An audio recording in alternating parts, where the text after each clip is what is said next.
Tell me about it.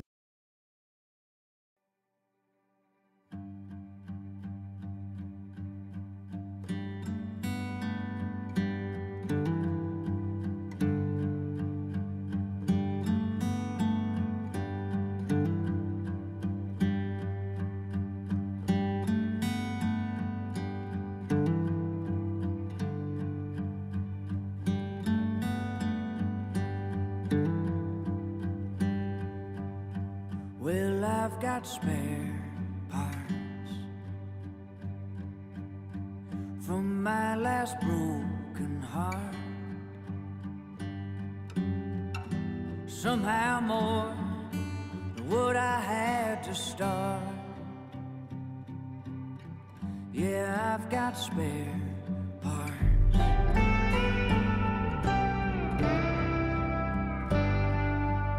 I tried to fix it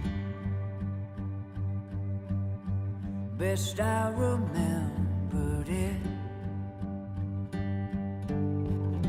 I hope it runs when I fire it up, 'cause I got spare parts. So if you see something that you might need, anything you can use, what's left of it might be the perfect fit, 'cause I got spare parts.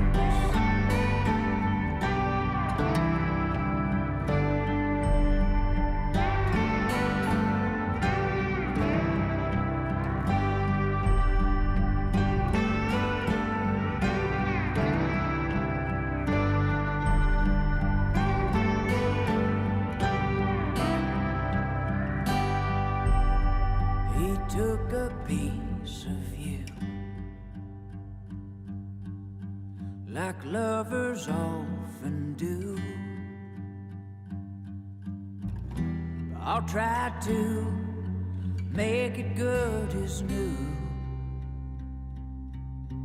'cause I got spare parts. So if you see something that you might need, anything you can use, what's left of it might be the perfect fit, 'cause I've got spare parts. What's left of it might be the perfect fit, 'cause I've got spare parts.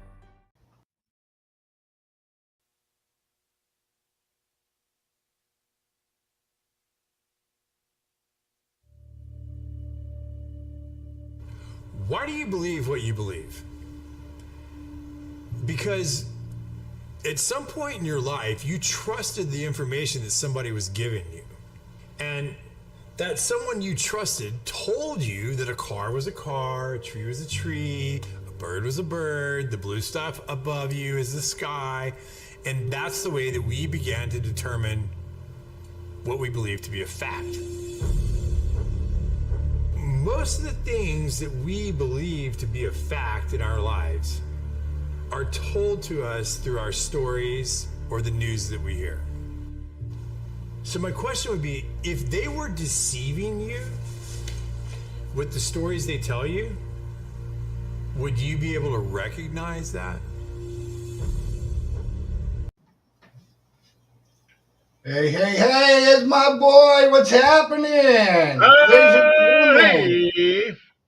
welcome Goodness, to The Way We See It right here on the FFN network with yours truly, Boys Man, and my boy to the right, the one and only, ladies and gentlemen, Mr. B. good evening, my friend. Good to see you. Over there behind the microphone with all those little whizzies, Gornaks, and Kookabatso things. You got to play the sounds and the musics and this and that and the videos. Quite the engineer you are, my friend. Good to see you. I'm like I said, I'm still learning every day. Oh boy, it's good to see you though. How was your Labor Day weekend? It was quite eventful. We did a number of things. While my wife and I were out doing a little shopping, my stepson had come by very kindly and had taken care of doing our lawn, which really needed to be done. And I thank him very much for it. And I thank God for the nice weekend that we did have up here. I tell you, it is getting colder at nights, though. It really is, and we're already seeing a number of trees that are turning colors prematurely, and we're thinking, oh boy, we're going to be in trouble this year. Right, right. Yeah, it's almost getting to the point where the frost is going to be on the cars pretty soon. Yeah, And again, I love fall, but it's like in the morning you dress for fall. yeah, And then once the afternoon starts pouring in, there you are stripping off fall clothes in the morning to put on shorts yeah. because it gets hot in the afternoon. And we must have had something got either get a frost or a near frost because unfortunately, I remember I told you that I have grapevines. I grow grapes. Looks like we've lost pretty much all our grapes. Oh Cold no! got to them, and Oh no!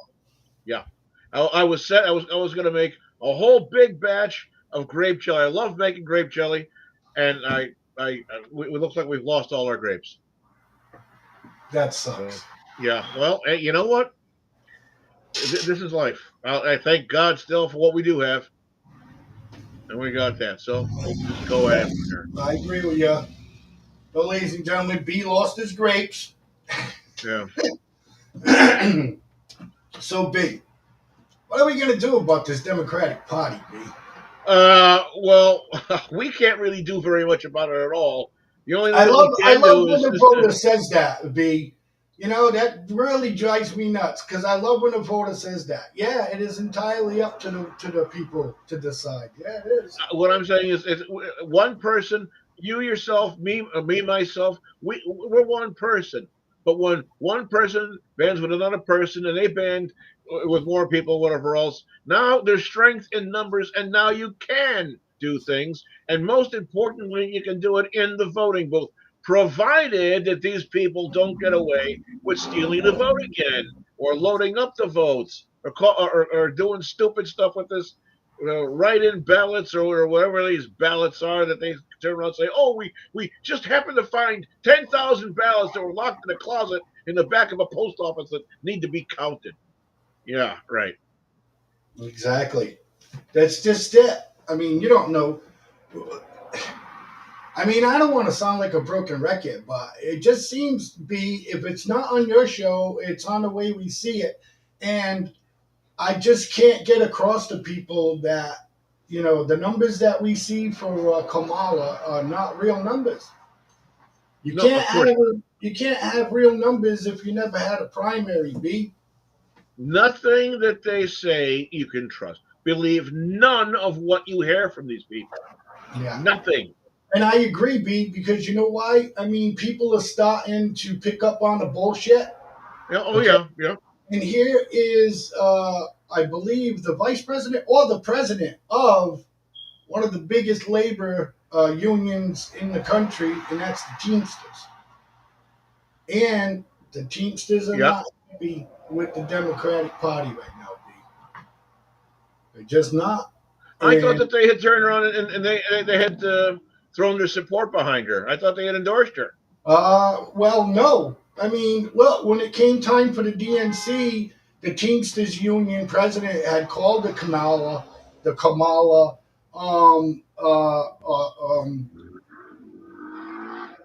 what do you call it there? Their administration, and they turned them down. They told them, and when they called the Republican National Convention, they were like, "Yeah, man, come on down." And the DNC told them to go flip themselves. Yeah. So Well, I'll tell you one thing for damn sure: the UAW ain't too happy with her either right now, and they're going on strike. And yes, there's hotel unions. hmm There's a nice thorn in the side. how? Yeah, hotel. Yeah, How many of those are actually on the book, though? On the books, right? Hey, Yeah. what are they popping wheelies by your house, B? Yeah, unfortunately, I've got a neighbor who's out there doing something and I can't do anything about it. Yeah, no, I understand. I understand. But what does he do? He or she do drive back and forth, popping wheelies? Right. Back and forth, Okay, up and B, I'm only down, teasing. Yeah, I'm only teasing. around So, the block. look. So, yeah, you got the AW, the L. They're out there, right? Yeah, And yeah. they're picketing. You know, hi, Ann. How are you, darling? Hey! Anyways, right? So you got the union out there for the hotel unions there, Yeah. and again, my question was to the audience and to you, B, is do you think that these fine folks, most of them are here legally, B, What, that work in the in the unions? hotel business? Yeah, Like the B, room service people. say the hotel employs 400 people. Yeah, Out of housekeeping. 400, out of 400 people, how many do you think are illegal? You Well, know, I mean, there's no other white person wants to do the job. I got news for you. There are some illegal white people too, pal. Yeah, Trust me. without a Yeah. doubt. Okay. But I know what you're saying, and yeah, I don't know. Hey, I really you're don't know. speechless tonight. Are you serious? I'm trying to figure out which way to go with this because if they're illegals, how are they members of the union? How do they have a social security number? But that's what How I'm do they get saying, any? B. That's what I mean, B. You know, the hotel employs 1,200 people, and you only see fucking 450 of them out there picketing. You know? Remember, they do work in. There's 3 shifts in the hotel industry. Right, exactly. You And know.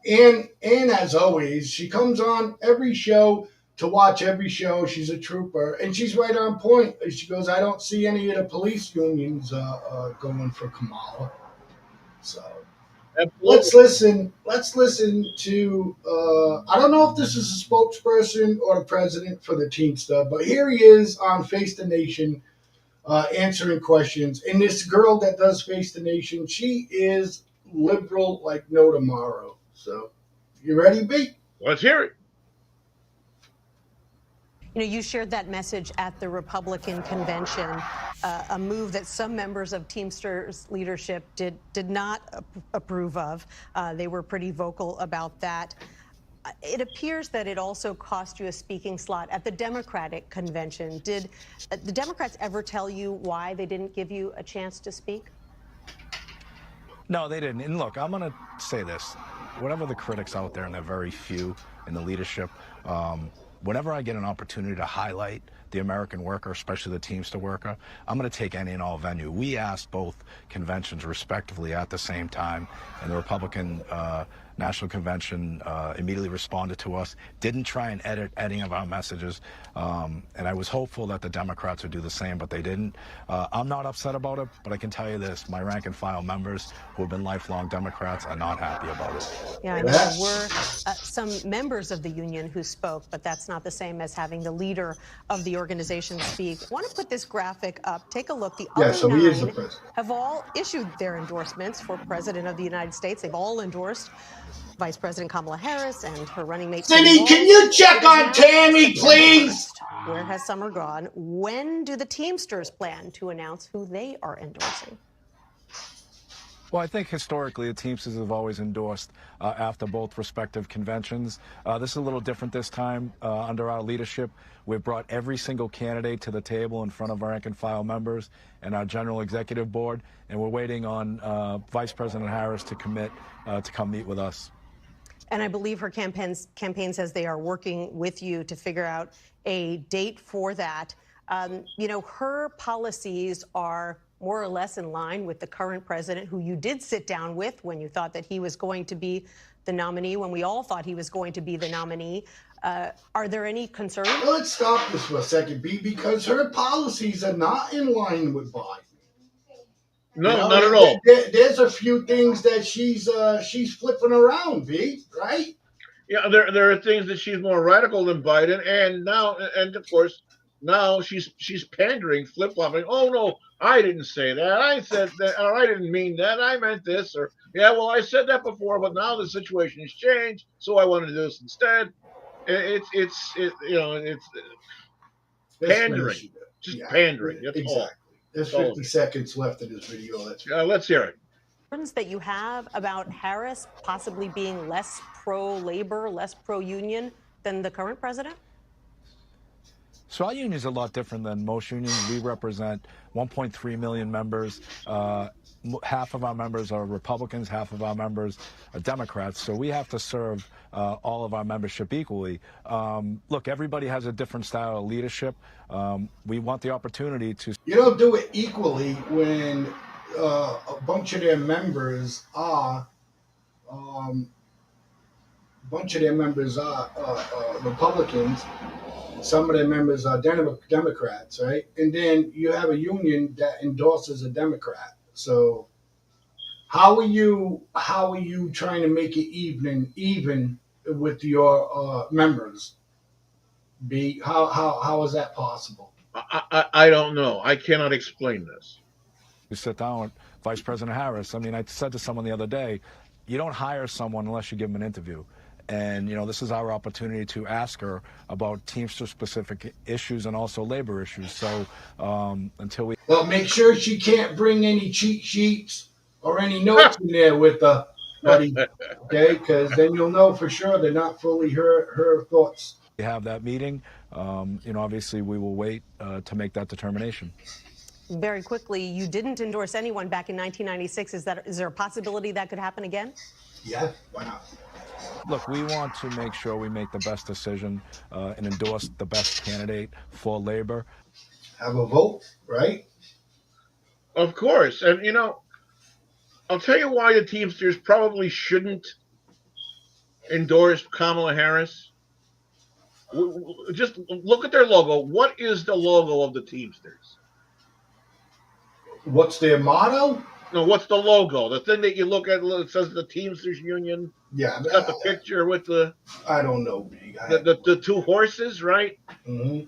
Remember that? You remember? Okay. You know what I'm talking about, right? Yeah, I do now. Yeah. Okay, all right. Well, the reason why is because they have the two horses, and if they go to endorse Kamala, all they're going to get is the horse's ass. Right. See? You do it to me every time, man. You get me intrigued to what you're about to say, and then you just come out with the diggers. Tell me I'm wrong. Tell me I'm wrong. Well, I can't. There you go. Now, Kamala Harris has been flipping and flopping and thising and thatting, and on top of everything else, excuse me, Joe Biden still is a thorn in the side of everybody. He's come out now. They asked him recently, today, about Netanyahu, about whether he believes that Netanyahu is doing enough to try and get a peace accord over in the Middle East with the Hamas people. Mm-hmm. And Biden blurts out, no.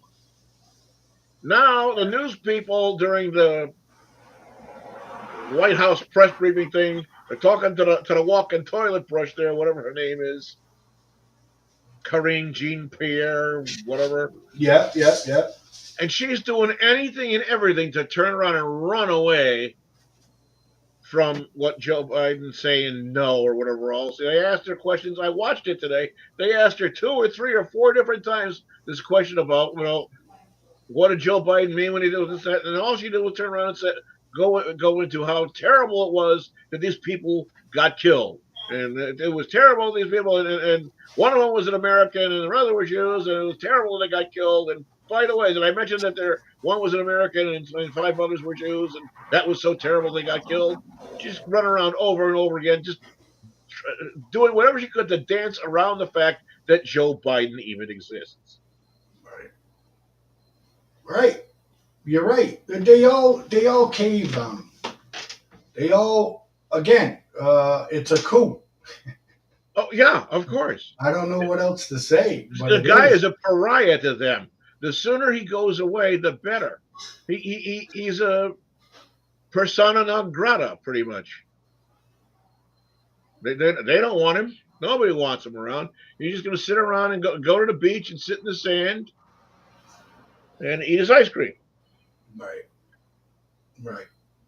So look, so B, you got a big on your show the politicking with Mr. B. Look, you're running a serious story out there, and you're covering the elections out there in New Hampshire. Well, what we've been trying to do is get as many people in that are running for offices and get them speaking and so forth. And I can't go traveling halfway across the nation to drum up people to speak with or whatever else. So I'm getting things locally, and I have been getting a number of people that are involved in some very serious races going on over here, including a gubernatorial candidate. He was supposed to be on with us last night. Unfortunately, There's a scheduling conflict or something. it was a scheduling conflict. They were getting prepared at 8 o'clock tonight. Actually, the debates are supposed to be going on for the gubernatorial candidates, which he is one. So they were prepping for it last night when we were supposed to be together on the air here, chitting and chatting and this and that and doing an interview. Unfortunately, they needed the time to prepare for tonight's dog and pony show, for lack of a better word, and we'll see what happens. Now, I have been promised that we will get time. It may, most likely, will not be before the beginning of next week. Almost certainly will probably be either Monday or Tuesday of next week. We will have an hour time with it.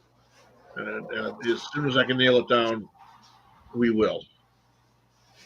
But in the meantime, I'm still out kind of trying to knock on a few doors here or rattle a few cages or whatever and get other people. And I don't care which side of the fence that they are on. I will gladly interview anybody, from the most staunch Republican to the most acerbic, die-hard left-wing, liberal wing, not whack job. I don't care. I'll be happy to host them on the program. Why? So that people can see and make an informed decision. I agree with you, B.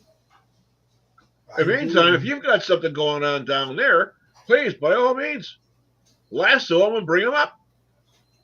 Yeah, so I'm gonna try to do. Sure. I'm trying to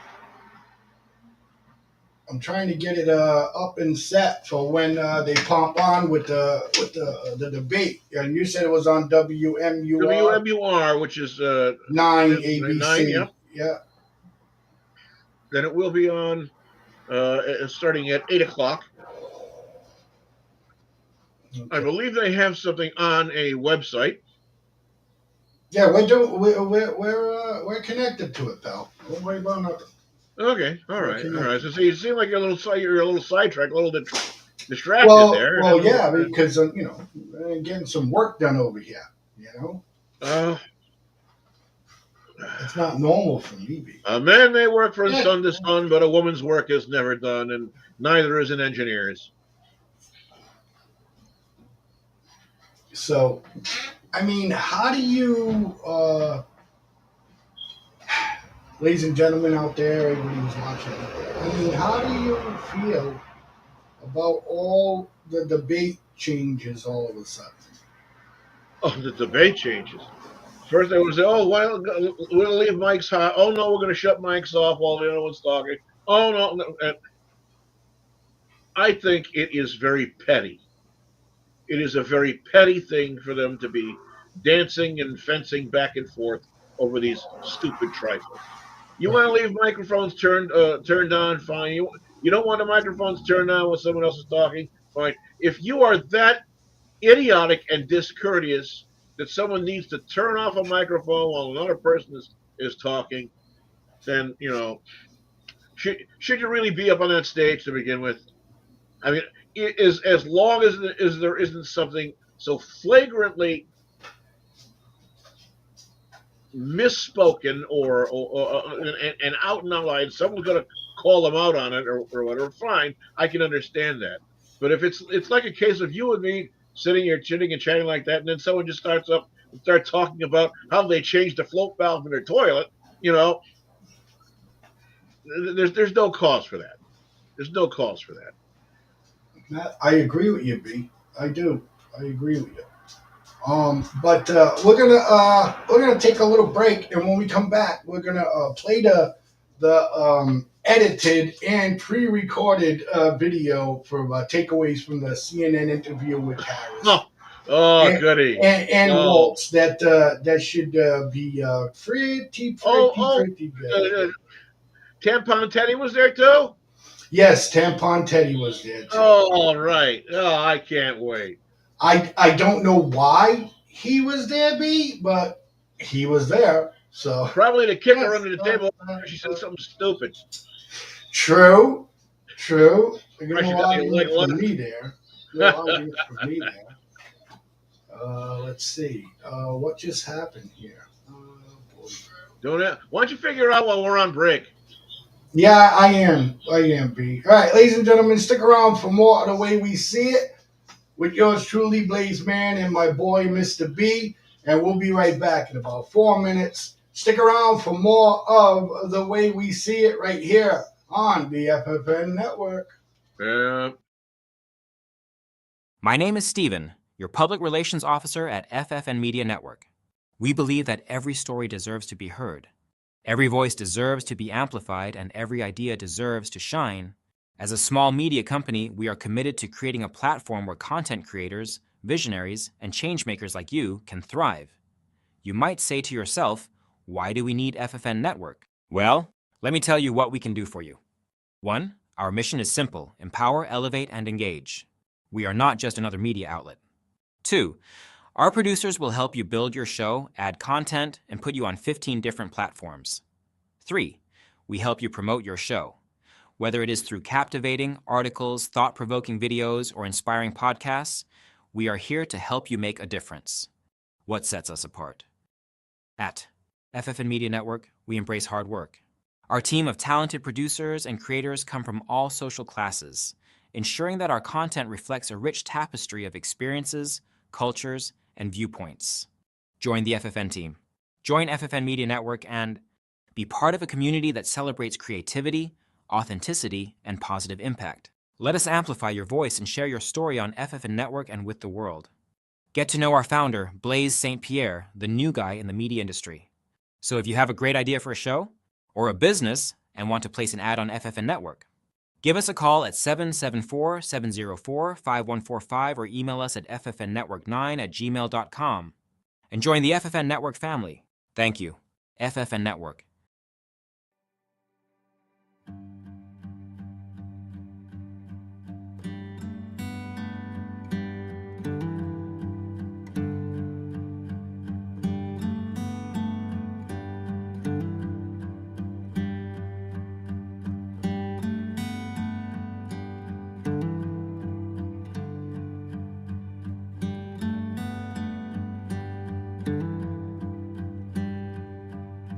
Well, I've got spare parts from my last broken heart. Somehow more than what I had to start. Yeah, I've got spare parts.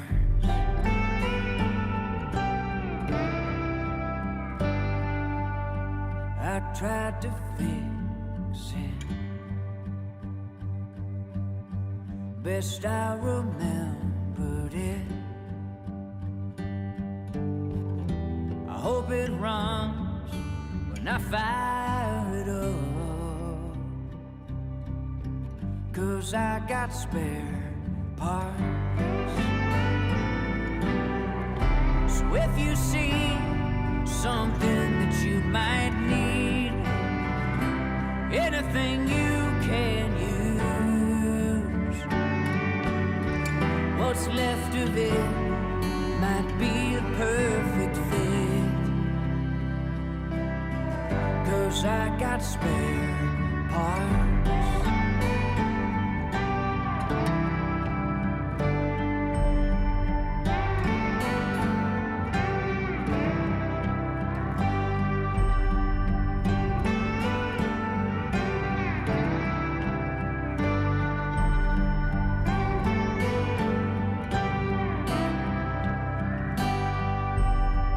He took a piece of you, like lovers often do. I'll try to make it good as new, 'cause I got spare parts. So if you see something that you might need, anything you can use, what's left of it might be the perfect fit, 'cause I've got spare parts. What's left of it might be the perfect fit, 'cause I've got spare parts.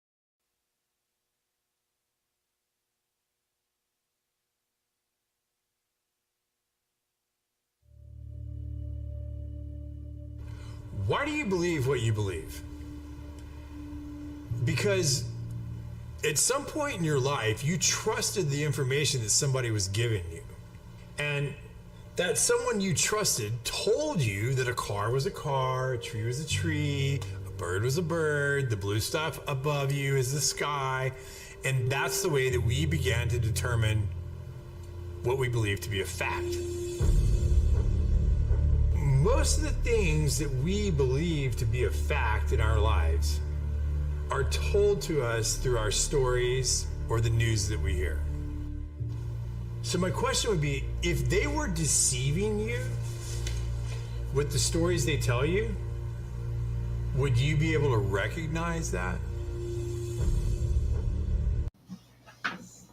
And here we are, back once again here in the way we see it. Mr. Blazeman is over there.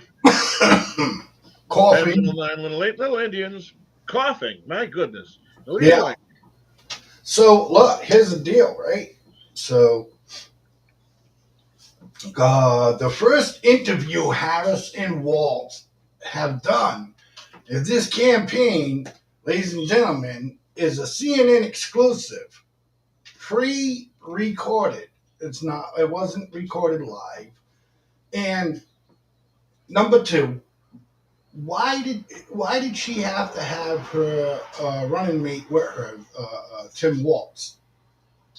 I mean, does she feel comfortable having him? That's like being a teenager and saying to your mom and dad, well, will you come in with me? You know, it'll be easier if you come. Can you please come in with me?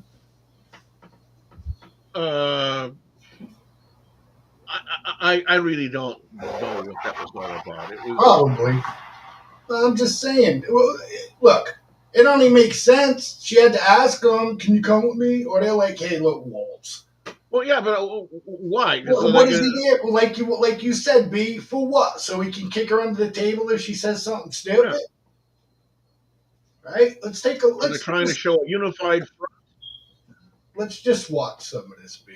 It's insane. Madam Vice President, Governor Walz, thank you so much for sitting down with me and bringing the bus. The bus tour is well underway here in Georgia. So what they do? Close down some local business to have this interview there?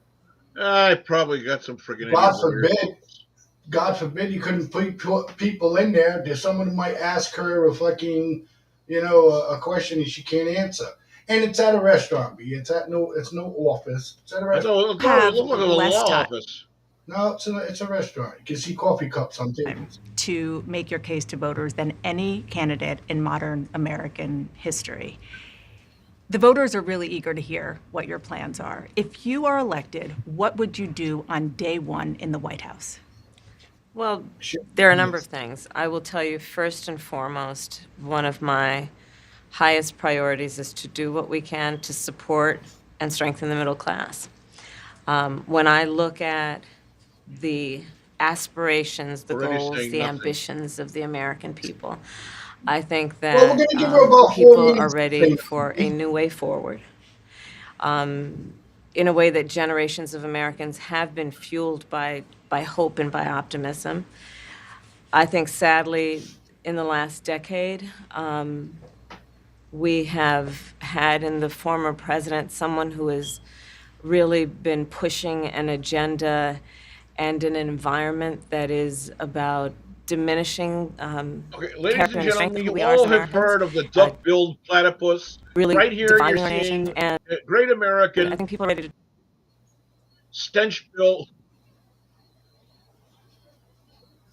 But you got to let her stench-billed finish. platitude. You got to let her finish first, B. Then you can, You- she's already just spewing platitudes up one side and down the other. Yeah, She's I know, saying B. nothing. But that's what conservatives and Republicans do, B. What do you want me to do? Not play it no more so we can remind the public of what they're going to possibly vote for?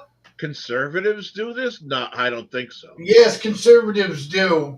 We piss and moan and then don't fucking do nothing. It's like the next thing is like, well, whatever. It doesn't matter what we say, or come on. I see it all the time.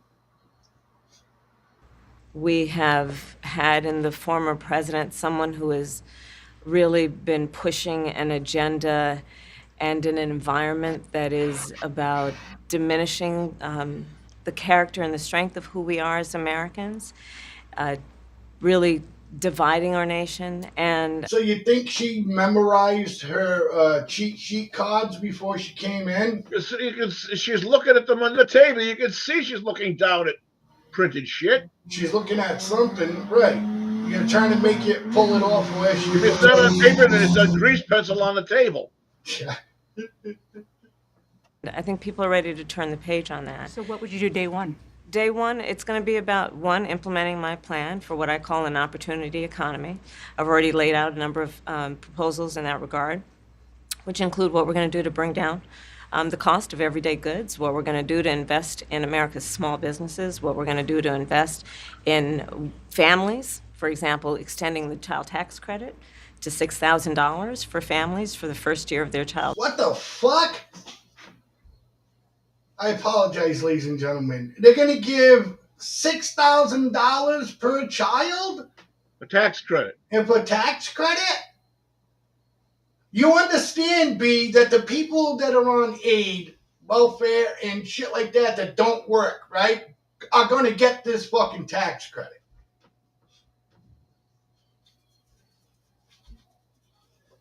B, are you hearing me or are you frozen? I think B's frozen. Let's see if we can't get him back. Anyways, I don't know, ladies and gentlemen. Look, even if that person is getting aid or whatever, but they're working part-time 20 hours a week, yeah, they're gonna get $6,000 per child. So if they got 3 or 4 fucking kids, hallelujah, that's $24,000. Oh yeah, sure. I know, B. I always see you, man. Always. That's $24,000 for 4 kids, B. Oh, it's a tax credit. Yeah, sure, right. Well, How B, is that fair to people who, unfortunately, for under no fault of their own, cannot or were not kids. able to have children? Right. How is that fair? Well, How is it fair to someone who never married, who never had children, never was able to find? B, How is I it get fair? it. You can be all sentimental all you want, but I mean, you're saying it that way, and I get it, and I'm saying it to the point where it's like it's the same. It's going to be the same thing, B. Well, I'm When saying this so the people that are out there watching this, who this may not be popping into their head, they don't understand. I'm saying it to give them the thought, to get them thinking about it. That's why I'm saying it. Well, there you go. Now you know what I mean, right? I did it on purpose so you can understand what I was talking about when we talked about the prior thing just now. I get it, B. So you got the people that don't have children, again, to no fault of their own, or they just don't want to have children. You know what I mean? And then you got the people that are like kind of scamming, where they work 10 to 15 hours a week, still get free medical, still get some EBT money and things to that nature, and now can collect $6,000 per child. You know, they did the same And by thing. the way, and you know what?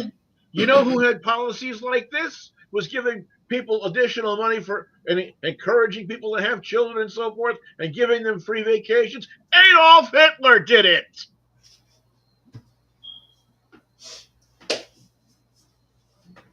Hey, there's no argument there. So I would hit the keys on the keypad and show something to prove that we're talking about facts. That's what Hitler did. That's Huh? what the government did in the Nazi regime. They offered people like everything just to get them on their side, and then once they got what they wanted, they didn't need them people anymore. So you know what I mean? B, you gotta talk. B, you gotta say something, so I don't feel that. I'm waiting until the sirens That's all right. pass It's by. cool. I was leaving them for effect, letting America know that Ah, this is a hell of an emergency here we're talking about. I agree, buddy. I agree, man. Yeah. And Adolf Hitler instituted his plans. He was doing things. They were taking all sending these people. Oh yeah, they send the kids off to these camps or whatever else, and the families, and they go out and have 2, 2, 3, 4 week vacations. All the people, and if they had these children, they would receive so much in Deutschmarks. If they had more children, they would receive an increase in that, and they would get more in their sausage and potatoes. Except right, for, of course, the Jewish people or the gypsies or whatever undesirable types. They were sent to camp too, but the wrong kind of camp. yeah, exactly. Whatever happened? Whatever happened to that civilization? B. What They're civilization? like almost non-existent. What's that? Gypsies. Oh no, they are not non-existent. I said almost non-existent. I don't hear shit about gypsy people. No, there is uh, a tremendous population of gypsy people, whether or not you realize it, Where do here they in the hail United from? States Where do and they in hail? Europe. Where do they hail from? The Eastern Europe Transylvania, area over in Romania and up in the Baltics. Transylvania, and shit, right? Yeah, Romania, Transylvania, uh, Bosnia area. Right, right, right, right. All right, let's hear your girl talk some more, B. Oh yeah, go right ahead. We can play more of Kamala the Wonderslump. Life, to help them buy a car seat, to help them buy baby clothes, a crib, to $6,000 for families for the first year of their child's life, to help them buy a car seat, to help them buy baby clothes, a crib. There's the work that we're going to do that is about investing in the American family around affordable housing, a big issue in our country right now. So there are a number of things on day one. What about you? Well, I'm excited about this agenda too. As I said, the idea of inspiring America to what can be, and I think many of these things that the vice president's proposing are things that we share in values. And the child tax And credit is funds one in we the know boys' that room. reduces childhood poverty by a third. We did it in Minnesota to have a federal partner in this. Unbelievable, I think, in the impact that we can make.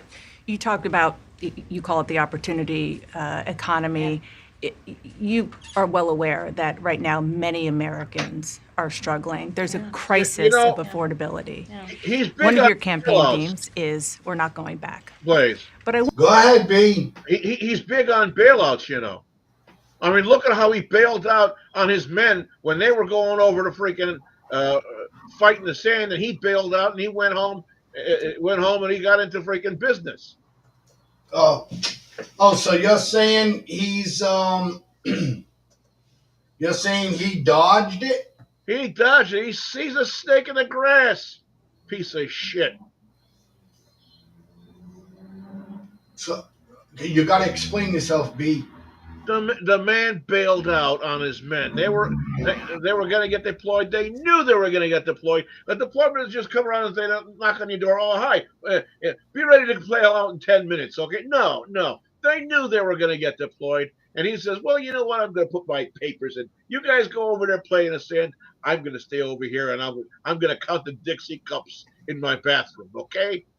Freaking moronic piece of shit. B. Tampons in the freaking bathroom in the boys' room. Yeah, nobody knows anything. And Nobody knows anything about this guy. But their numbers leaves are his freaking shooting, huh? cities burning. Oh, don't worry about it. It's just the most foolish kids. Don't worry. It's peaceful protest. Go ahead, Yeah, burn but down for those some things. people, Let the B, that insurance don't, companies deal with it. for people that don't really know who this guy is, okay, Waltz is what? He's the governor of Philadelphia, right? Of what? Governor of Philadelphia? No. Well, Philadelphia doesn't have a governor. Philadelphia would have a mayor. He's the governor of Minnesota. Okay.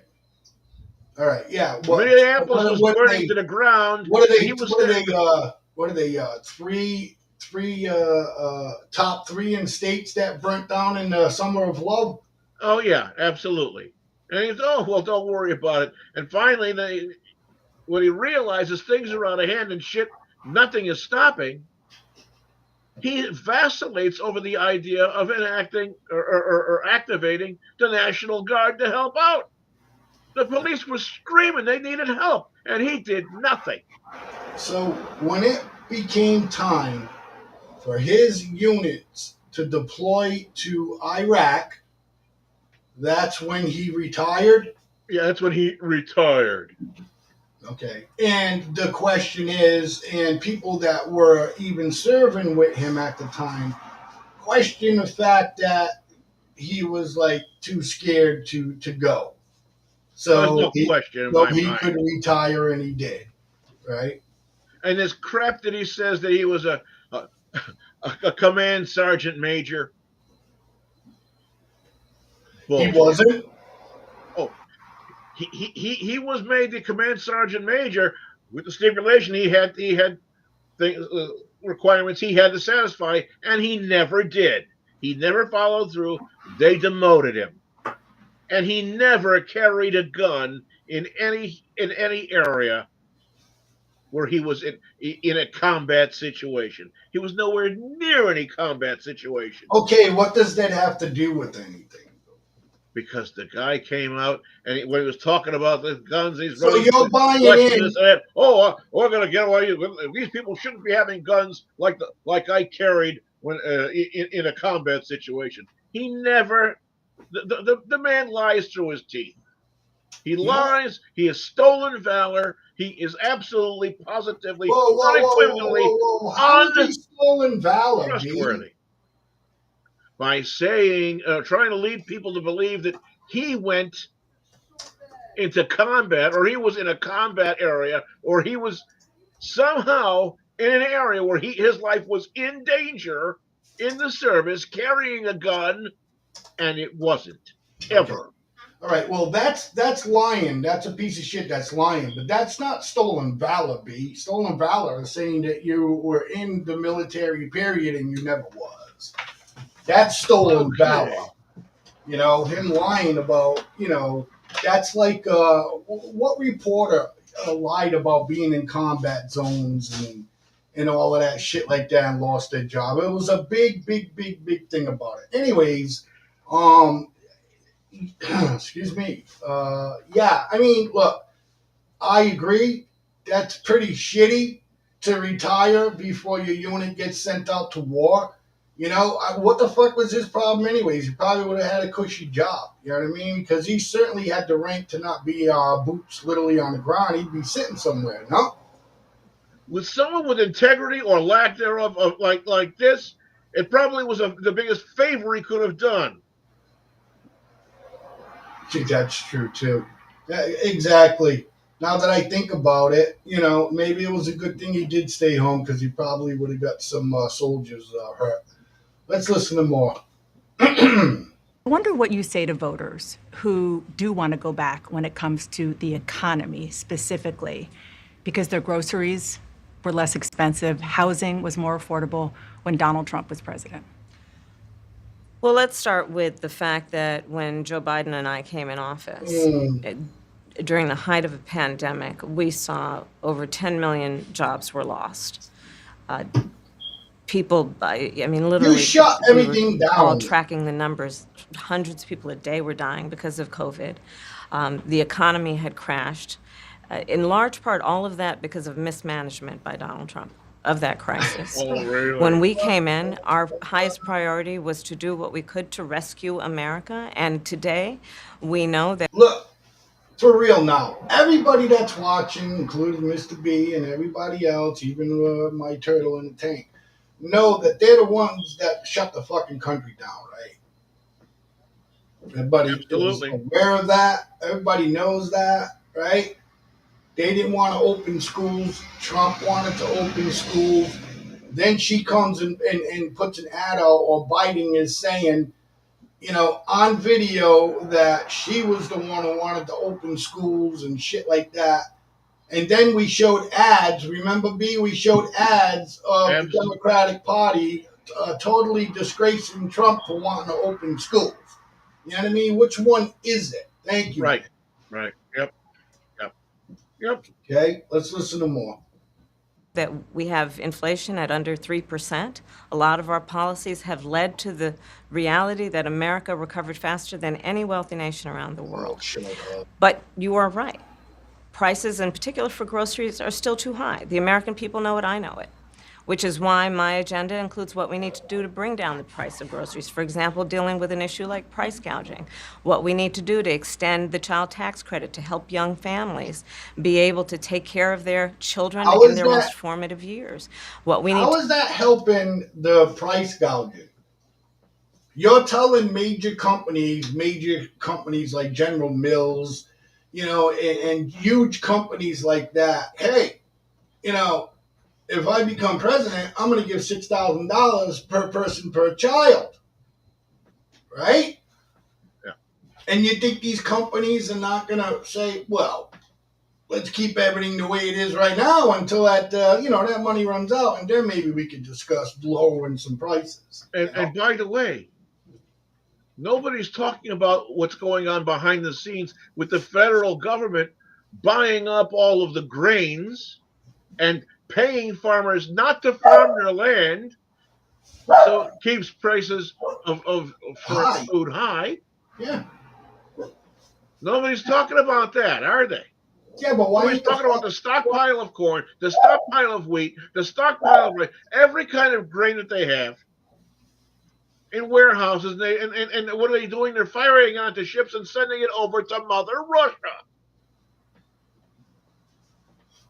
Okay, so again, why are the farmers not getting together and saying, hey, we're being bamboozled here? No, because the farmers are sitting back too, and they're like, hey, we're getting money. Fuck it. It doesn't matter if we mow the lawn or not. We're still getting paid by the government, so who cares? The government's paying them to not farm, exactly. Or if they do farm, they're paying them for the stock.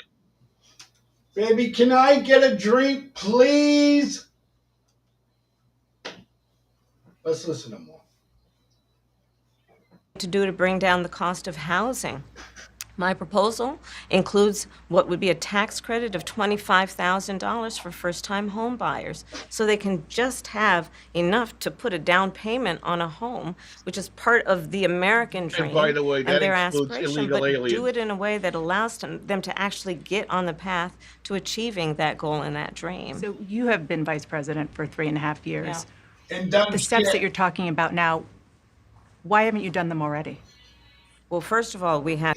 I gotta say that was kind of a good question.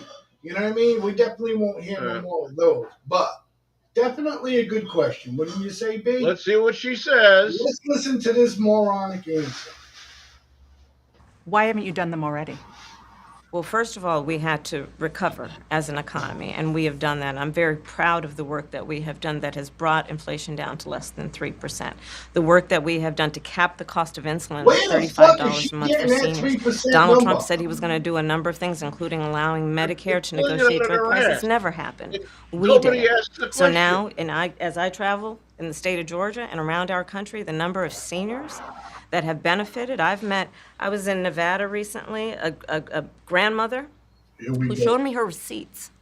And before we capped the cost of insulin for seniors at $35 a month, she was paying hundreds of dollars, up to thousands of dollars a month for her insulin. She's not doing that any You longer. maintain Bidenomics is a success. I Hundreds of dollars maintain up to that when thousands of we dollars. do the work of bringing down prescription medication for the American people, including capping the cost of the annual cost of prescription medication for seniors at $2,000, when we do what we did in the first year of being in office to extend the child tax credit so that we cut child poverty in America by over 50%, when we do what we have done to invest in the American people and bringing what? manufacturing. Go ahead, B. You heard her. She cut childhood poverty by 50%? Yeah, B. You heard her right. What's that? What? That's what she said, B. What are you going to say about it? What I'm going to do is I'm going to put it at the window and say, look at all the fucking homeless people that are out there. Tell me that you've cut childhood poverty by 50% when you can't put a freaking homeless veteran in a house. Well, I can't put a homeless veteran in a fucking hotel, but they can put illegals in them. Oh, absolutely. Or homeless in general. Or homeless in general. How can they get away with saying this crazy shit? They can. Nobody asked the question. Again, this is where I come to the point where I'm definitely might be independent here down the road sometimes. I don't know, because my mind goes all over the place, because the fact is that conservatives and the Republican Party, we don't fucking do shit. I don't think we fight dirty enough.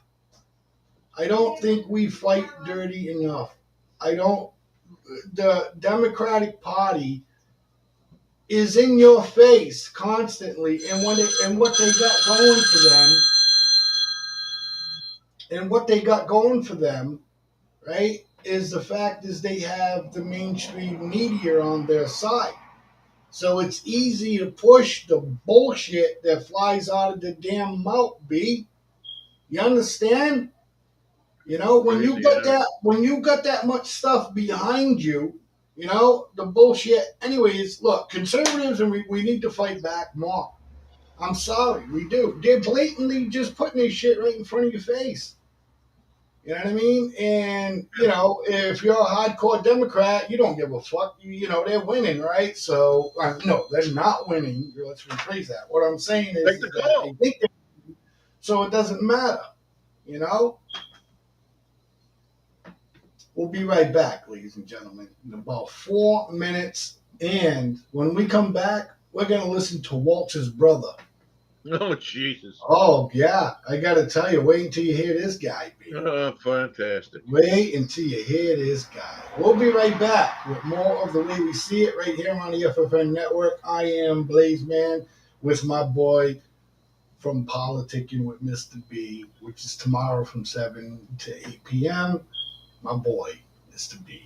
We'll be right back, folks.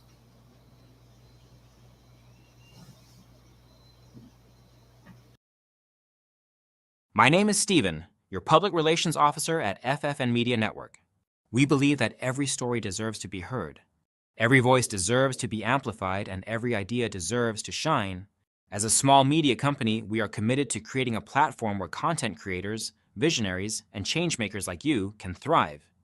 You might say to yourself, why do we need FFN Network? Well, let me tell you what we can do for you.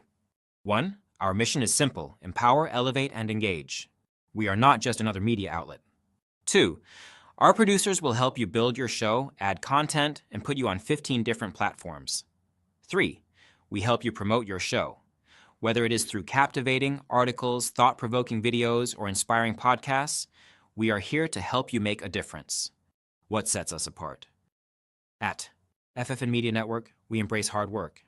Our team of talented producers and creators come from all social classes, ensuring that our content reflects a rich tapestry of experiences, cultures, and viewpoints. Join the FFN team. Join FFN Media Network and be part of a community that celebrates creativity, authenticity, and positive impact. Let us amplify your voice and share your story on FFN Network and with the world. Get to know our founder, Blaise St. Pierre, the new guy in the media industry. So if you have a great idea for a show or a business and want to place an ad on FFN Network, give us a call at 774-704-5145 or email us at ffnnetwork9@gmail.com and join the FFN Network family. Thank you. FFN Network.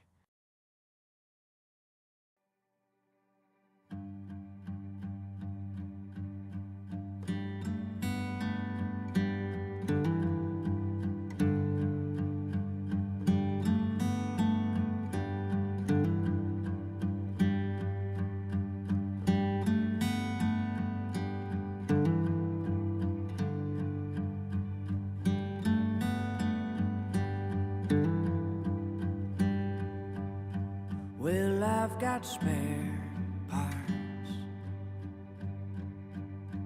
from my last broken heart.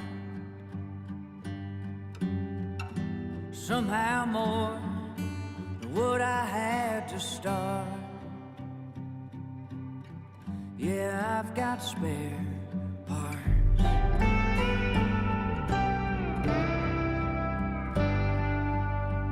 I tried to fix it best I remembered it. I hope it runs when I fire it up, 'cause I got spare parts. So if you see something that you might need, anything you can use, what's left of it might be a perfect fit, 'cause I got spare parts.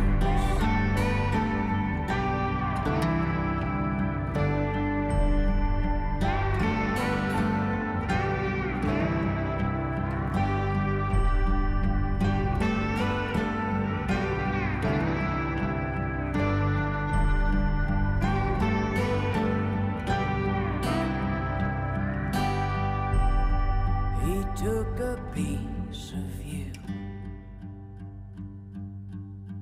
like lovers often do. I'll try to make it good as new, 'cause I got spare parts. So if you see something that you might need, anything you can use, what's left of it might be the perfect fit, 'cause I've got spare parts. What's left of it might be the perfect fit,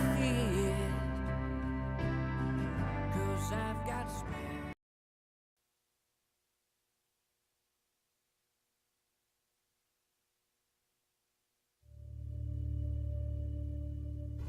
Why do you believe what you believe? Because at some point in your life, you trusted the information that somebody was giving you.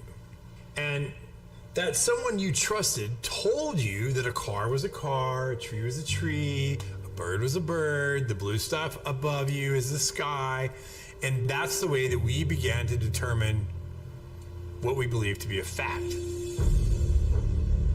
Most of the things that we believe to be a fact in our lives are told to us through our stories or the news that we hear. So my question would be, if they were deceiving you with the stories they tell you, would you be able to recognize that? Hey, buddy. Hello, everybody, Mhm. and welcome back to The Way We See It with yours truly, Blaze Man, and my boy to my right or left is my man, Mr. B. So, we have Walter's brother. I guess Walt and his brother, they don't get along. This should be pretty entertaining. Um, I guess the brother, I think, might be a Republican or might vote or support Trump because his brother is a lunatic. I don't know. This is the first time I'm reading about it, and this is the first time we're going to watch a video about it. So, you ready, B? I'm ready when you are. Joins us live. Rich, you spoke exclusively with Jeff Walz about those comments.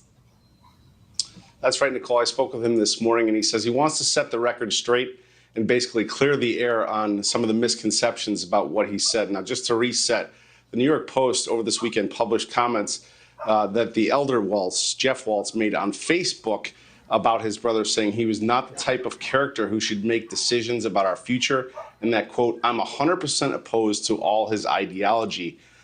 President Trump, former President Donald Trump, took to Truth Social and praised him. Sounds like a really great guy, and this set off a wave of speculation that they were going to be campaigning together or something. Phone interview this morning, Jeff Walz tells me that while he disagrees with his brother, he won't be campaigning for or against him. Take a listen. I will say I don't agree with his policies, but in no way am I trying to influence the general public and come out and make a stance on that. It was a private thing. Okay, but it's no longer private. So obviously those were your thoughts. You know what I mean? And now that it got leaked out, you're trying to, I will say I don't agree with his policies, but in no way am I trying to influence the general public and come out and make a stance on that. I mean, what are you trying to do then? It was a private thing. We're a private family. We wanted to keep it that way.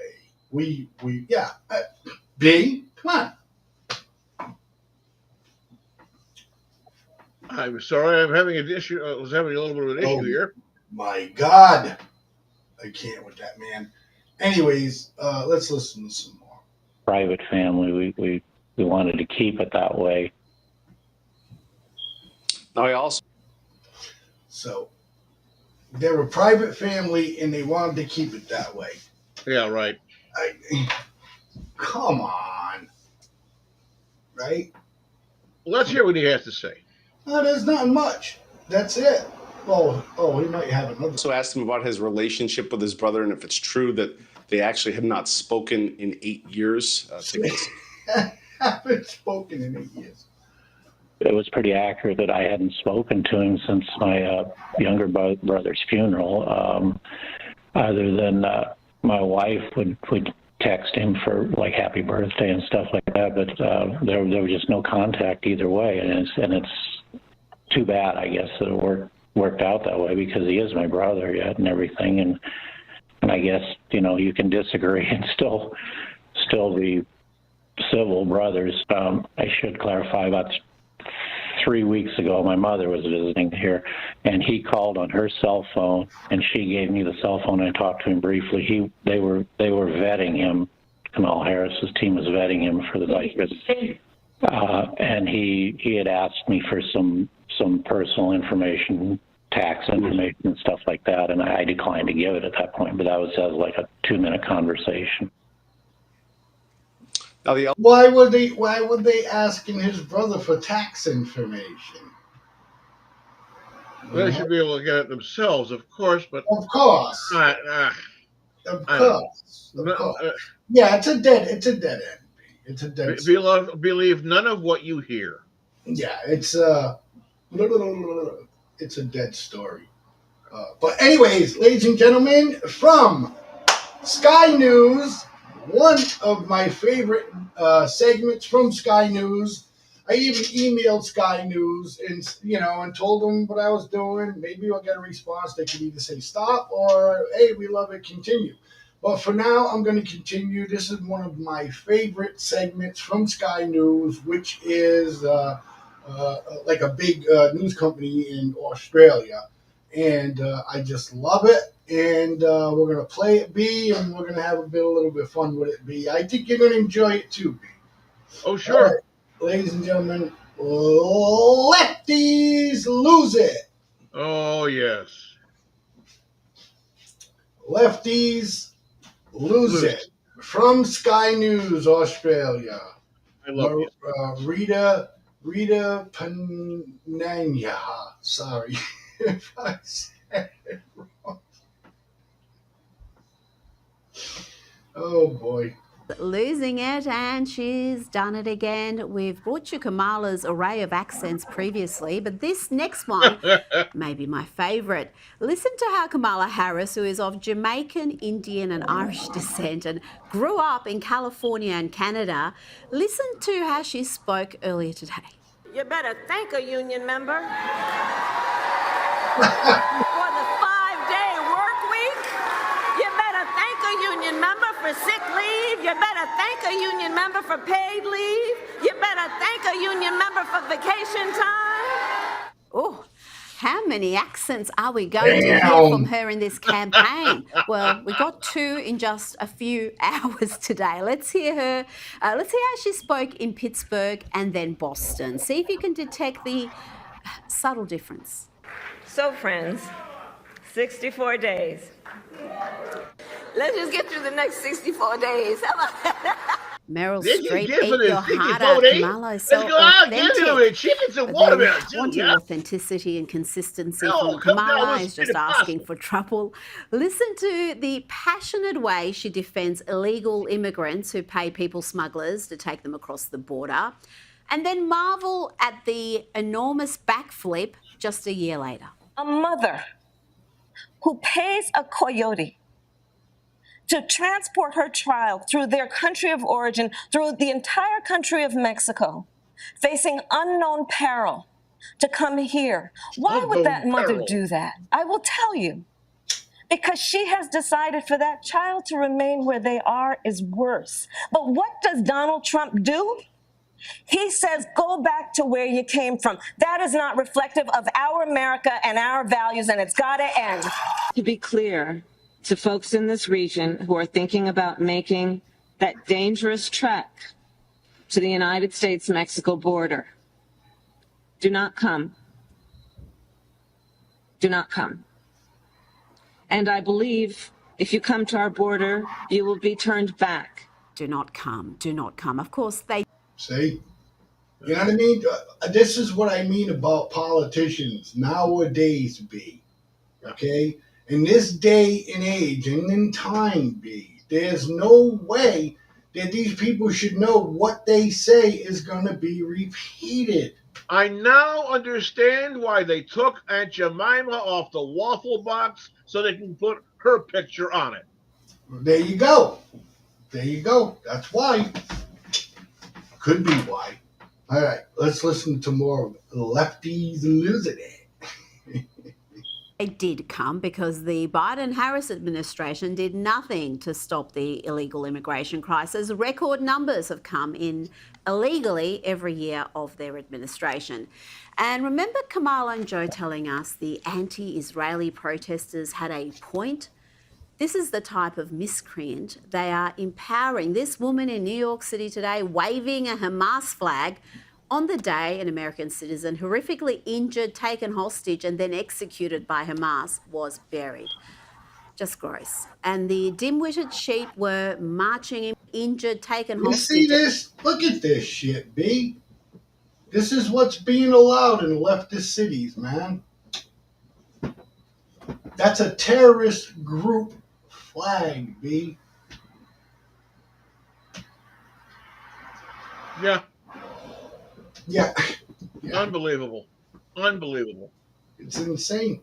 And then executed by Hamas was buried. Just gross. And the dim-witted sheep were marching in big numbers in New York City, chanting that Palestinians should resist colonialism by any means necessary. I guess that includes rape, torture, and murder. Now to some local lefties losing it here in the state of Victoria, where public libraries will be places of far-left LGBTQIA++ indoctrination.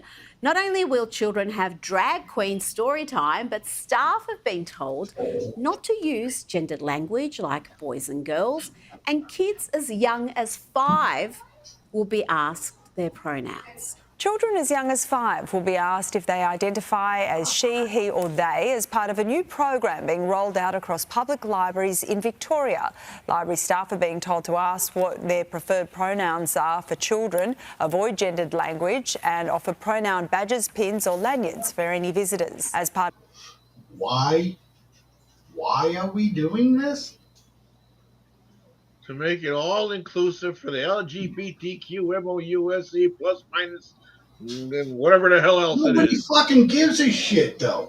Somewhere over the homos. I've had enough of it. I really have. Well, I don't care. I've said about it before and I'll say it again. I don't care when you stick, lick, or prick. It's your own business. But don't keep forcing me into having to deal with it. Exactly. Or want taxpayer monies for any fucking program to change your identity or whatever. No, there should be no programs for that at all. And no. So what is my situation if I decide that I hear this and I say, look, this is not what I want to subject my children to? Do I have them removed from the class for that time? Or you'll be put into a re-education camp for 99 years to life. Yes, I would be scrutinized. Answer the phone, will you? Answer the phone.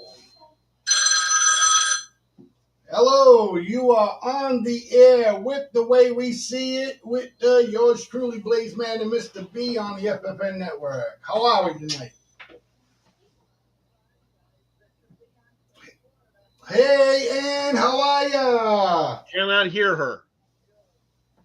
Ann's on the phone, everybody. Ann's on the phone. Cannot hear her. Big applause there for Annie Ann. All right. Okay, hon, what is on your mind? Blazeman, we can't hear her. Excuse me? B, can you... We cannot hear her. I'm sorry, Ann. Hold on a moment, please. What? We are not hearing the caller. You're not hearing the caller, huh? That's first. Let me find out why. One moment, Ann.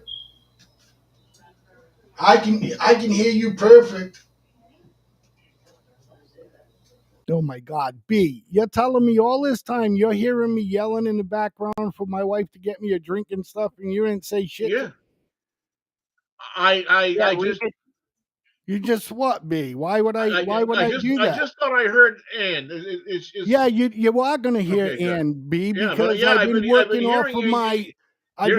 off of my camera. Please. I thought it was a little extra flavor, you know? What the hell? Oh, it made people warm up to the show a little bit. Unbelievable. Oh, God, guys, stop it. Thank the good Lord I didn't say anything like, I don't know. Thanks, B. Anyhow, hi, I Ann. didn't give me my toenail clippers. Oh, God, guys, stop it. All right, so my thing is,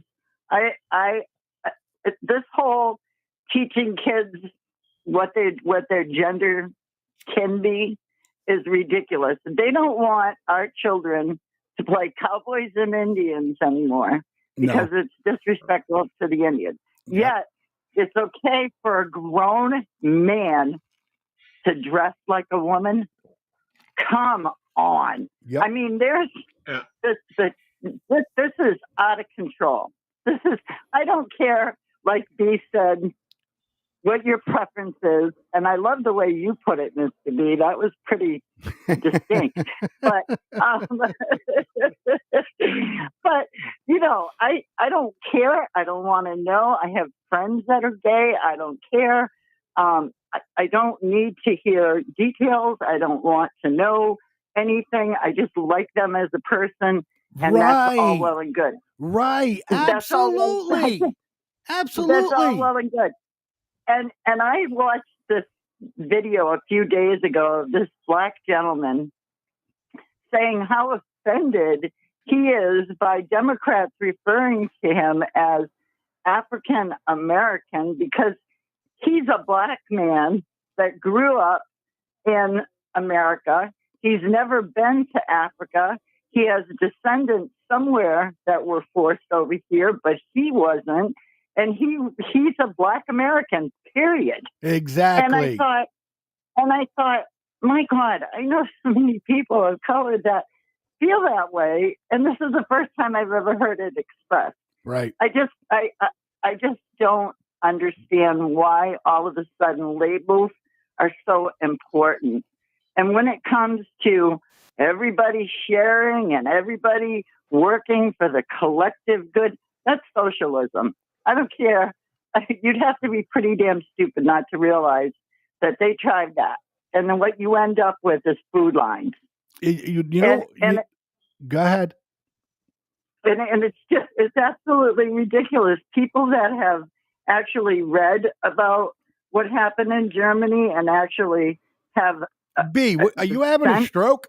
No, I'm listening and I'm thinking about Karl Marx and what the late humorist Robin Williams said about Karl Marx.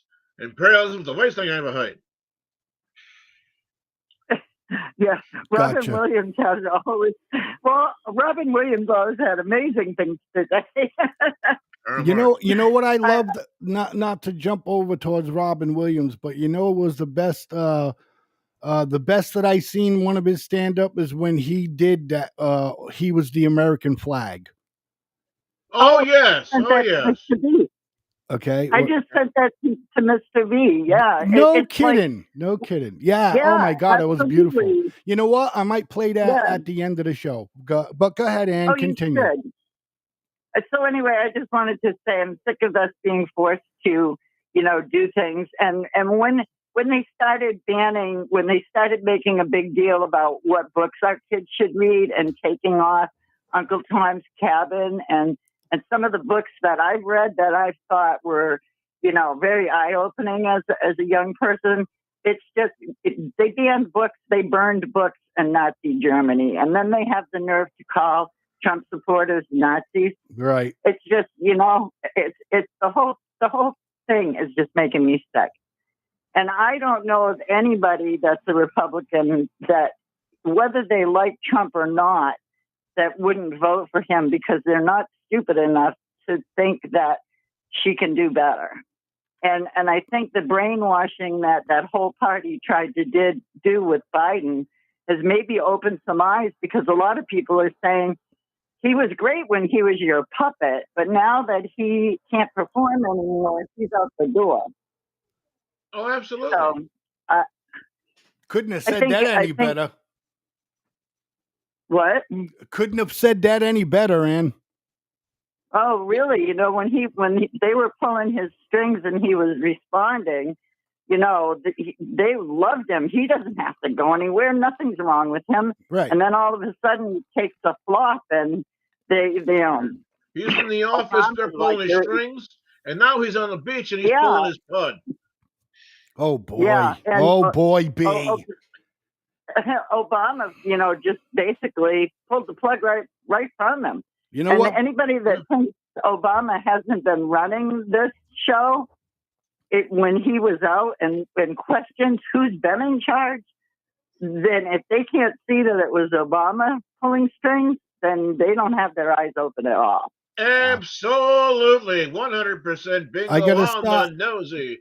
I got to start implicating this back on B. I took it away for a long time because he's been really good, but I have to bring it back now. I gotta bring it back now, B. Thank you so much for the call, and it's always great to hear from you and get some of your insight and just from another person's perspective on what's bothering the people out there.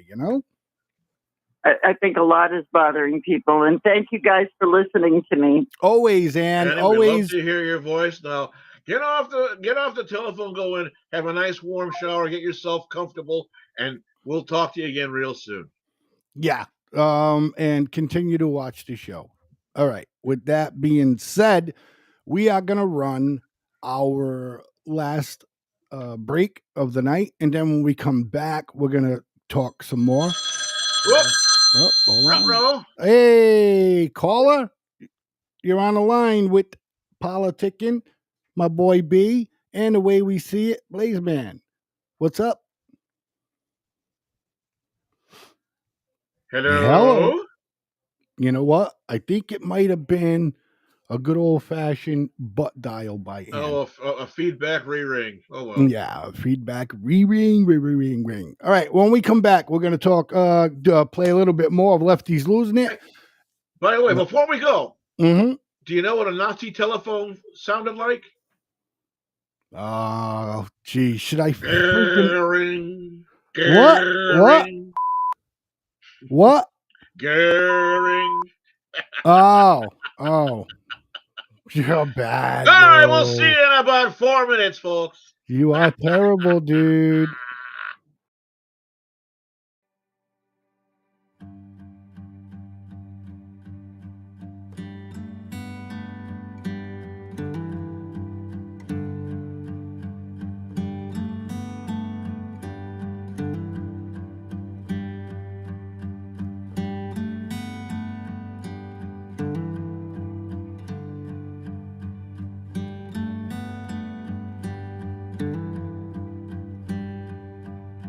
Well, I've got spare parts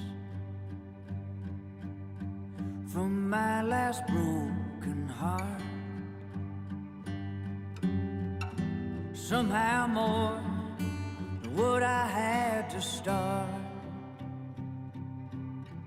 Yeah, I've got spare parts.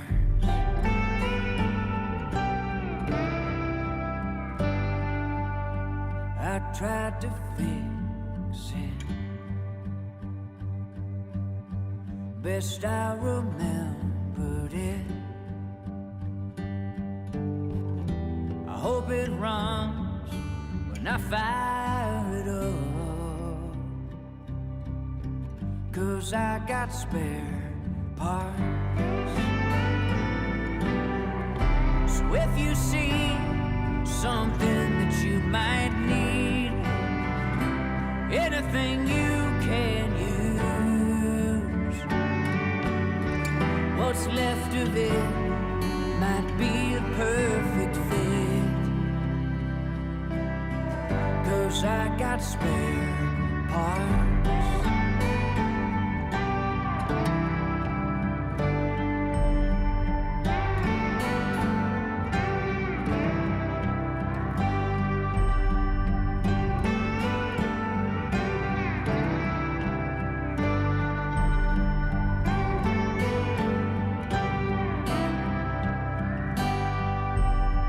He took a piece of you,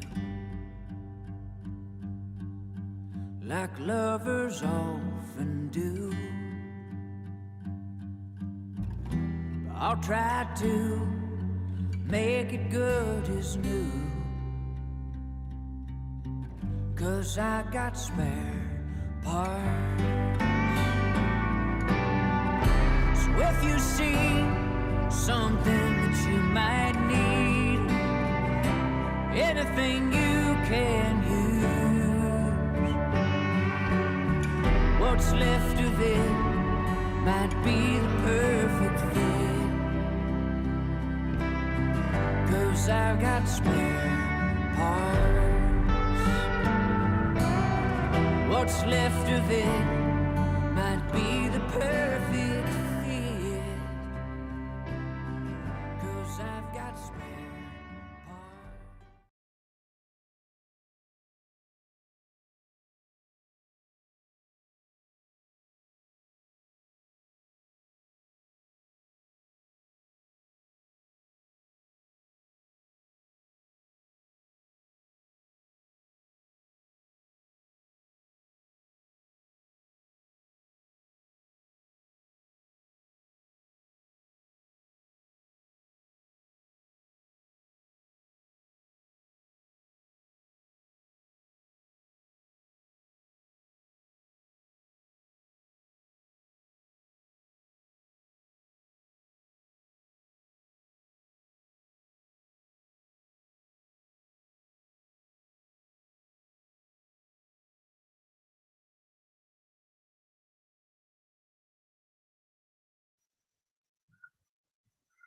Yep. Oh, ladies and gentlemen, we've been watching over here, but we're going to okay, yeah, try that again.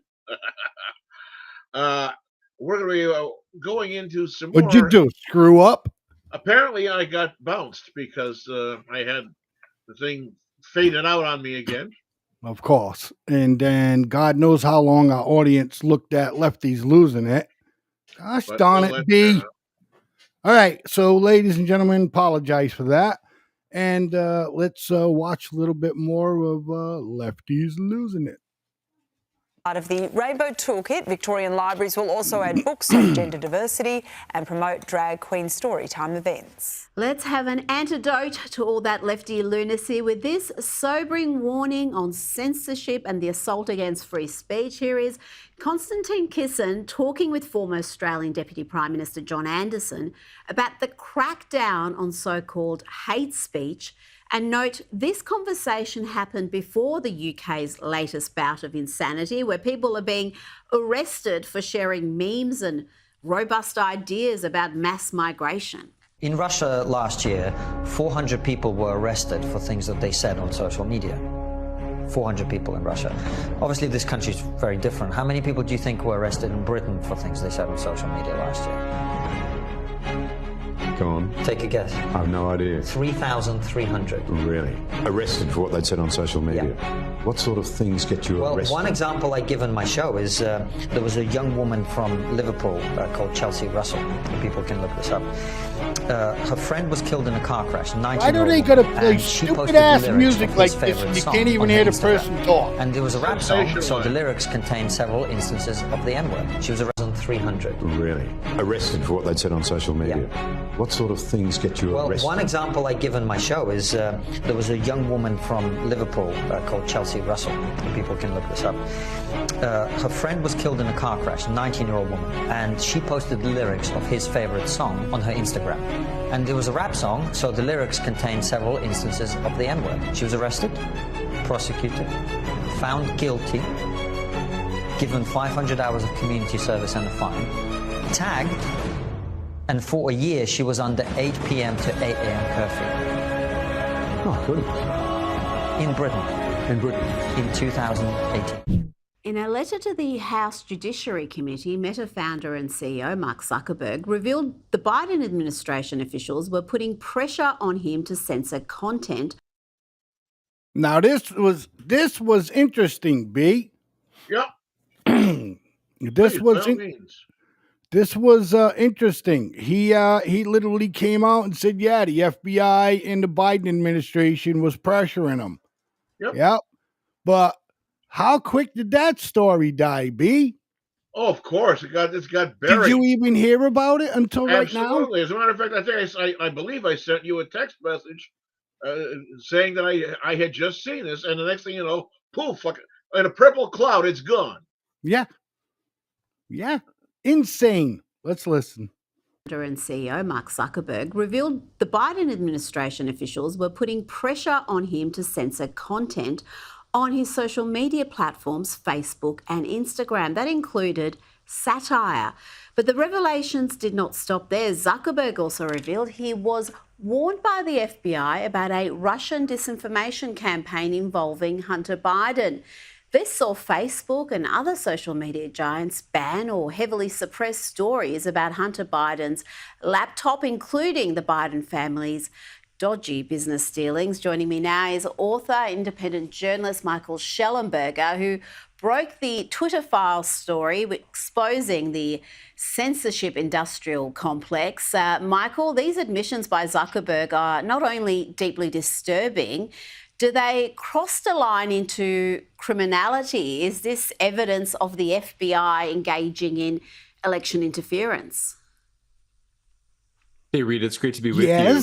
Yeah, that's the most important question. I think the answer is yes. I now feel comfortable saying for the first time, given Zuckerberg's letter, that the FBI interfered in the elections in 2020. They waged their own disinformation campaign, naturally in the name of stopping alleged Russian disinformation. But It's important for viewers to know that the FBI had Hunter Biden's laptop since December 2019. They knew it was legitimate, authentic. They knew it was not Russian disinformation. They were also listening to Rudy Giuliani's telephone calls, so they knew that he had given the laptop to the New York Post. And they spent that summer basically programming or brainwashing social media executives at Twitter and Facebook, as well as journalists, into believing that there would be a Russian leak of hacked materials, knowing full well that that's not what was going on. So it's extremely illegal. It's illegal to engage in those disinformation operations against the American people, and it's obviously illegal for the FBI to interfere in elections. And their campaign was enormously successful, wasn't it? Because the New York Post story, which was 100% accurate and legitimate, which the FBI knew, because as you said, they had the evidence of the laptop. It was buried. You couldn't even post it on Twitter. Yes. The New York Post own we Twitter tried to page, cover their it. official account was banned. And likewise with Meta, with Facebook, the story was completely suppressed. So their influence here is undeniable. They buried that story. They completely convinced the American public, who were aware of the story, that it was Russian disinformation, or they never heard the story in the first place. Yeah, that's exactly right, Rita. In fact, I was duped. I thought it was Russian disinformation at the time. I believed that not only that the 51, former CIA directors and intelligence officials were correct in assessing it as Russian disinformation, but also I thought that because Facebook and Twitter were independent entities that had evaluated it, that they could be trusted. And that was obviously wrong. They were also victims of a disinformation campaign. And I think what you said is very important for people to understand, that the censorship was bad, but really the power of it was to convince people that there was something wrong with the story, when, as you pointed out, the story in the New York Post was... Well, we always said that, Ann, and that's it's a good comment. Never hear anything about Hunter or his laptop now. Nothing. Yeah, we're not going to. We're not going to. They not only, and they told Biden, okay, again, one of my theories is again, someone walking into Biden's office, throwing an envelope down on his desk and saying, look, Mr. President, I think it would be good, we think it would be good if you just didn't run for re-election. And of course, Joe would say, what? Yeah, I am, blah, blah, blah. And then Joe gets to see what's in the content of the envelopes. And it don't look good, because there's going to probably be tons of shit of Biden, of his son on there. So, you know what I mean? Do you agree? If you're waiting for me to disagree with you, you're going to have a hell of a long time. Oh, wait, because I ain't. All right. I'm with you. You ain't. It was 100% accurate. There's never been anything proven wrong with it. It just was what it looked like, which is Hunter Biden dropped his laptops into a bathtub or a pool, took them to the computer repair store owner. Repair store owner gave them to Rudy Giuliani and the FBI, and Hunter Biden never came back for them. That was all it was. And so there's a very elaborate brainwashing effort by the FBI. It's criminal, and somebody should be prosecuted and potentially incarcerated, because these are very serious crimes. Yeah, it's gone. That's why the story's buried already, right? The bulk of the media was also eager to believe that. They discredited the story without really looking into it in any meaningful fashion when it mattered. Now they will admit it's real, because there's no denying it. Now, despite Mark Zuckerberg being a lifelong Democrat, he donated around $400 million of his own money back in 2020 to fortify the election for the Democrats. That's like, despite him making these admissions, you still got the leftist media ignoring or questioning his evidence. The Atlantic was among the outlets to question Zuckerberg's motives and pretend this was just about clamping down on rampant COVID misinformation. What's it going to take, Michael, for the bulk of the US media to investigate this story properly? They're not. Well, yeah, I'm glad That's you why singled you out the are and I Atlantic am. because it's been Snowball one of the in hell. biggest advocates of censorship in the United States. It's a deeply snobby, elitist publication that thinks that the American people can't be trusted to make their own minds up. It believes that committees of experts should decide what we're allowed to see and say and read and hear online. And it's quite shocking. It's very much against the American tradition. In answer to your question, I think that, clearly there has to be, the voters have to express their preference for freedom at the ballot box. It used to be 25, 30 years ago when I first was involved in political work that the media would change its mind and then the politicians or the voters would follow them. At this Now, let's talk about Brazil. The Supreme Court there has upheld a ban on social media site X, formerly Twitter, effectively shutting out more than 200. We also seized Brazilian president's supposedly Air Force One type jet. We seized it. Yeah, I saw that today. Yeah, Right. we seized it because we don't recognize him as the legitimate president. Be a little hand in front of the mouth there would have helped a little bit. No, with that no, one. I'm not going to do that. I'm sorry. I'm sorry that we're boring you, B. Let's listen some more. Well, do something that ain't boring, pal. 100 million people from using the popular app. We've seen mass protests in the country in recent months. And Michael, I do wonder whether shutting down X is really about stopping further dissent, because under Elon Musk, X has become a place where you can question the narrative, you can share information that perhaps in the past would have been suppressed. How do you see what's happening in Brazil right now? Yeah, I mean, I think a lot of people, rightly wonder why Brazil's, important. People might think it has nothing to do with them. I think that we should look at Brazil as a laboratory for how totalitarian censors and censorship Yeah, the people in this country, they're not going to listen to that, buddy. They're going to be like, what are you talking? They don't have no fucking idea.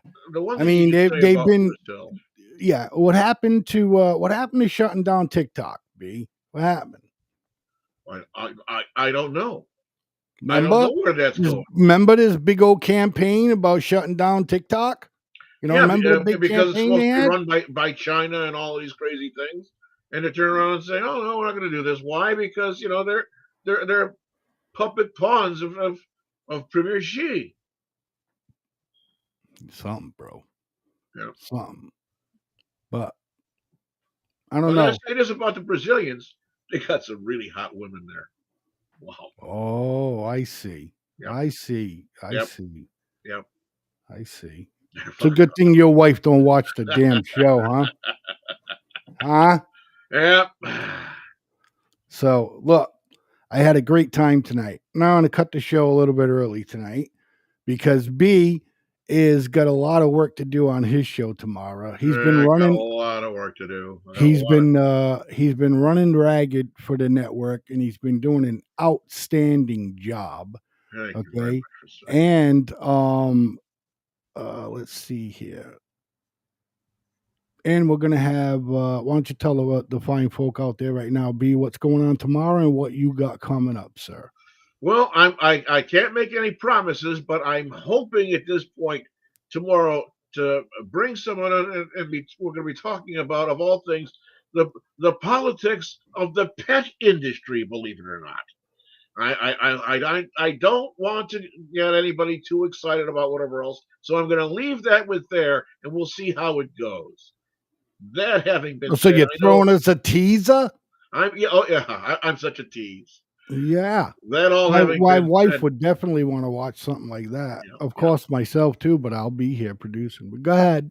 if I'm praying I get it all to come together. Right now, it looks like it's gonna hold, but right now, Hey B, you don't have to writing a explain brutal all of that test. to the All people. right, all You right, know, all right. they don't show up. It's not our doing. But go ahead. We ain't gonna be playing checkers. I'll tell you that much. All right. Exactly. All right.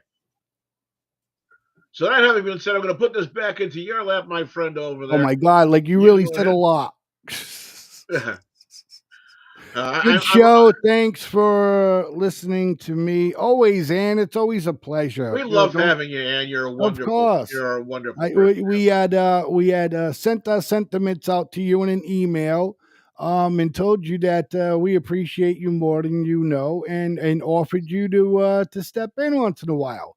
So we always appreciate your feedback, and we always want to know what's going on out there in Florida too. So, ladies and gentlemen, before we say goodnight to everybody, which I'm going to do right now, and I'm going to say peace and love to each and every one of you out there. Thank you for tuning in to The Way We See It, okay? Don't forget to catch Politicking with Mr. B tomorrow from 7 to 8 p.m. right here on the FFN network, followed by Thursday is the Miss Tammy Show with her husband, me, Blazeman. You might want to tune into that show because if you guess the secret sound, man, you can win some serious prizes. Also in the coffee shop on Sundays. So again, thanks, ladies and gentlemen, for tuning in to And The the Way We secret See sound, It. by the way, is not an elk farting. We thank you for sticking with the FFN network, ladies and gentlemen. Please spread the word. Please like and share us. And Mr. B. Wherever you do, wherever you go, stay safe and come home and watch us some more. We'll see you all again soon, everybody. Take care. Ladies and gentlemen, enjoy.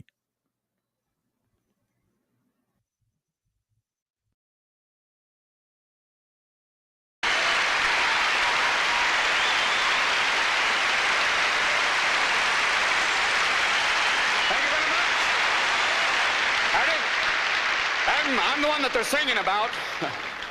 Yeah, I'm the Stars and Stripes forever. Star Spangled Banner. You can call me Old Glory, but let's just keep it simple. Just call me Flag. Oh, say, can you see? Okay. A little flag humor. Well, you probably don't recognize me. You say, who is that, Evel Knievel? No way. Yeah, you see, you can't recognize me because I'm in my birthday suit, yes. I'm wearing the original 13 here. Yeah. I remember Miss Betsy sitting there going, Oh, this could be the start of something big. Whoa. Oh, Tom, don't be a pain. yes. I was born June 14th, 1777. That makes me a Gemini.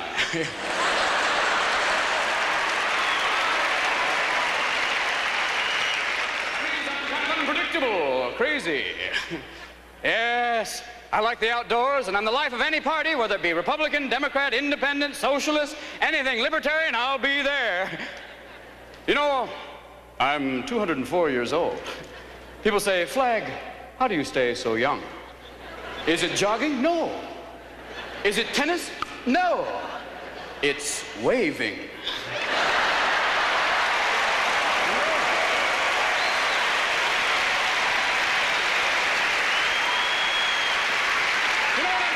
You know, we're talking about billowing, furling, and unfurling. Richard Simmons, eat your heart out. Yeah, but it hasn't always been easy for me, though. I had a tough puberty. Yeah, war, famine, invasion. And 1861, well, I had a little skin problem that broke out into 34 stars. But now, well, little patience, and look what we got now. Look at this. Hold on here. Ha-ha! Ha-ha! Everybody's on here. Look at this. Alaska. Hawaii. Yeah, we got your Tennessee. How are you doing today? Here's Vermont. You can't get there from here. Oh, and there's California. For sure, totally. Like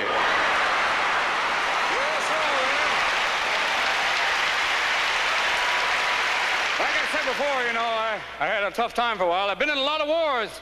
They fired missiles and muskets at me, but you know, come the dawn's early light, I'm still there. You know what I'm talking about? And you know, I've been made into everything from designer jeans to t-shirts, and I've even been a cape for Mick Jagger. Well, all right, the rocket's red glare, well, all right.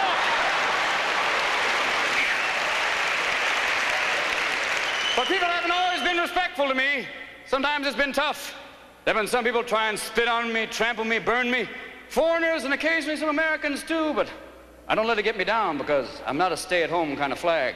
You know, I've been to Europe. I've been to both North and South Pole. I was at Iwo Jima. Recently, I've even been to the moon.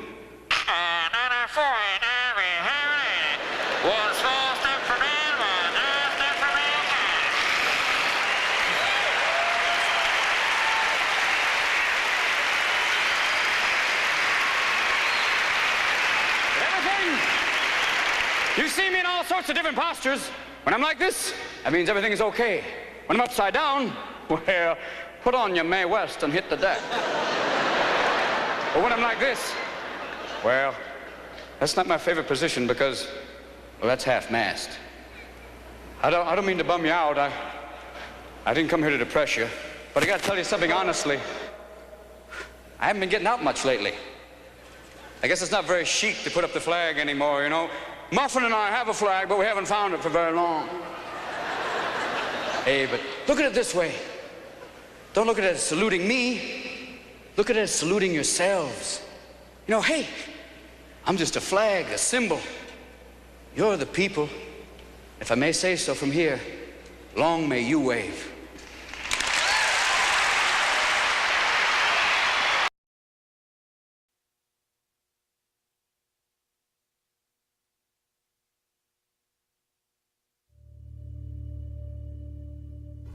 Why do you believe what you believe? Because at some point in your life, you trusted the information that somebody was giving you.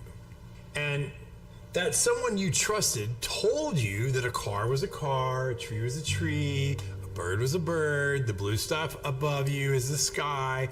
And that's the way that we began to determine what we believe to be a fact.